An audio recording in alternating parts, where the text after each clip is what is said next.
మొట్టమొదటిసారి జరుగుతూ ఉంది. ఇంతకు ముందు రోజుల్లో మీ బిడ్డ ప్రభుత్వం రాకమునుపు మీలో ఎవరికైనా కూడా ఎవరైనా వచ్చి గవర్నమెంట్ ఏదైనా డబ్బు ఇస్తుంది, ఆ డబ్బు ఇచ్చేది నేరుగా మీ చేతికి వస్తుంది, ఆ డబ్బు కోసం ఎవరికి లంచాలు ఇవ్వాల్సిన పని లేదు, ఎవరి చుట్టూ తిరగాల్సిన పని లేదు అని ఎవరైనా మీకు చెప్తే మీలో ఎవరైనా నమ్మి ఉండేవారా అని అడుగుతా ఉన్నాను మీ అందరి సమక్షంలో. ఈరోజు ఈ 59 నెలల మీ బిడ్డ కాలంలో మీ బిడ్డ నేరుగా బటన్ నొక్కుతా ఉన్నాడు.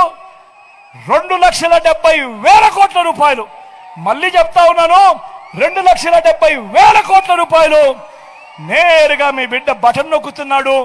నా అక్క చెల్లెమ్మల కుటుంబాల ఖాతాల్లోకి వివిధ పథకాల ద్వారా నేరుగా పోతా ఉంది. ఈ వీడియో కానీ మీకు నచ్చినట్లయితే లైక్, కామెంట్, షేర్ చేయండి. మరిన్ని అప్డేట్స్ కోసం సబ్స్క్రైబ్ చేయండి.